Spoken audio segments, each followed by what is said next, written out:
అన్నీ ఆతాను ముక్కలేనా? డబ్బులిచ్చి పుచ్చుకోవడాలు లేకుండా పార్టీలు నడవవా? మాటలిచ్చి టికెట్లు పొందారని టీడీపీలో గుసగుసలు ఎందుకు వినిపిస్తున్నాయి? రెండో జాబితాతో అసంతృప్తి పెరిగిపోవడానికి కారణం చంద్రబాబైనా మనీ మ్యాటర్ కూడా ఉందా? ఒక్కో నియోజకవర్గానికి 2-3 కథలు ఎందుకు వినిపిస్తున్నాయి? ఎక్కడ ఎవరి జోక్యం ఉంది? 34 మందితో టీడీపీ రెండో జాబితా విడుదలైంది. ప్రజల్లో పట్టున్న వారికే టికెట్లు ఇస్తున్నట్లుగా ప్రచారమైంది.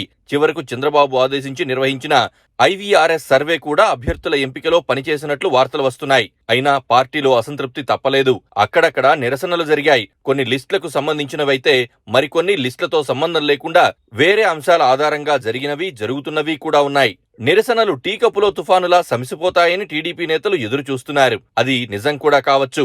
అసంతృప్తి పరులు ఎటూ వెళ్లలేక సర్దుకుపోవచ్చు. అయితే మొత్తం వ్యవహారంలో ఒక నిగూఢమైన అర్థం దాగుంది. కొన్ని శక్తుల జోక్యంతో లిస్టులో 10-12 పేర్లైనా చేరి ఉంటాయన్న వాదన వినిపిస్తోంది. ధనం మూలం ఇదం జగత్ అన్న చందాన ఏదో తెర వెనక జరిగిందన్న గుసగుసలు టీడీపీ వర్గాల్లో బయటకే వినిపిస్తున్నాయి. అందులో పెదకూరపాడు అభ్యర్థి భాష్యం ప్రవీణ్ పై అలాంటి అనుమానాలే వస్తున్నాయి. అక్కడ మాజీ ఎమ్మెల్యే కొమ్మాలపాటి శ్రీధర్ కు టికెట్ ఇవ్వకుండా ప్రవీణ్ కు నామినేషన్ కట్టబెడుతున్నారు. 2019లో ఓడిపోయినప్పటి నుంచి కొమ్మాలపాటి శ్రీధర్ జనంలో ఉంటూ పార్టీ పనులు చేస్తున్నారు. అయితే భాష్యం ప్రవీణ్ చాపకంద నీరులా చక్కున వచ్చారని చెప్తున్నారు. శ్రీధర్ కు ఎమ్మెల్సీ ఇస్తామన్న హామీతో చంద్రబాబు ఆయన నోరు మూయించారని టీడీపీలో అంతర్గతంగా వినిపిస్తున్న టాక్. అడ్డదిడ్డంగా నామినేషన్ దక్కించుకున్న ప్రవీణ్ విజయావకాశాలపై వినిపిస్తున్న వాదన మాత్రం వేరుగా ఉంది. ఆయన స్థానిక వైసీపీ ఎమ్మెల్యే నంబూరు శంకర్రావుకు మేనల్లుడు. రేపు అవకాశాన్ని బట్టి మామా అల్లుడు కూడబలుక్కుంటే జరిగేదేంటో కూడా ప్రత్యేకంగా చెప్పాల్సిన పనిలేదు. భాష్యం ప్రవీణ్ ఒక్కరే కాదు, అలాంటి వారు చాలా మంది ఉన్నారు. ఇంతవరకు పార్టీలో పనిచేయని వారికి కూడా ఏవేవో లెక్కలు చూసుకుని టికెట్లు ప్రకటించేశారు. సీఎం జగన్ మీద అలిగి బయటకొచ్చి 4 తిట్లు తిట్టారన్న ఆనందంలో కూడా కొందరికి టికెట్లు ఇస్తున్నారు. పైగా ఈసారి టీడీపీలో ఫ్యామిలీ ప్యాక్స్ కూడా రెడీ అవుతున్నాయి. అవన్నీ కూడా మనీ మ్యాటర్సేనని చెప్పుకుంటున్నారు. టికెట్ల బట్వాడా చాలా విచిత్రంగా ఉంది. ఎవరికి ఎందుకు టికెట్ ఇచ్చారో అర్థం కావడం లేదు.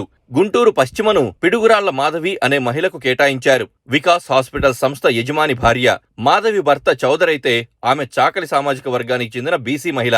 ఇప్పుడు బీసీలకు టికెట్ ఇచ్చినట్లుగా టీడీపీ చెప్పుకుంటున్నప్పటికీ బాగా డబ్బుండి ఖర్చు చేయగలిగిన వారికి టికెట్ ఇచ్చారని ప్రచారం జరుగుతోంది.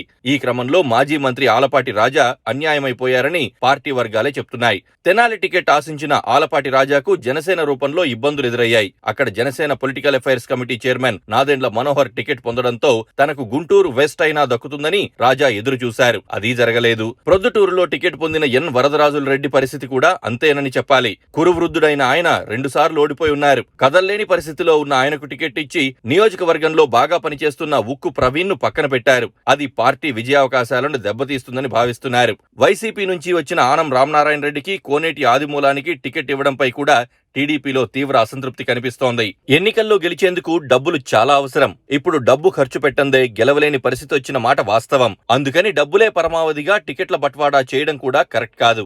డబ్బులు ఎలా చేతులు మారాయో రికార్డులుండవు. కాకపోతే జనబాహుల్యంలో అవన్నీ తెలిసిపోతూనే ఉంటాయి. చూడాలి మరి చివరగా ఏం జరుగుతుందో.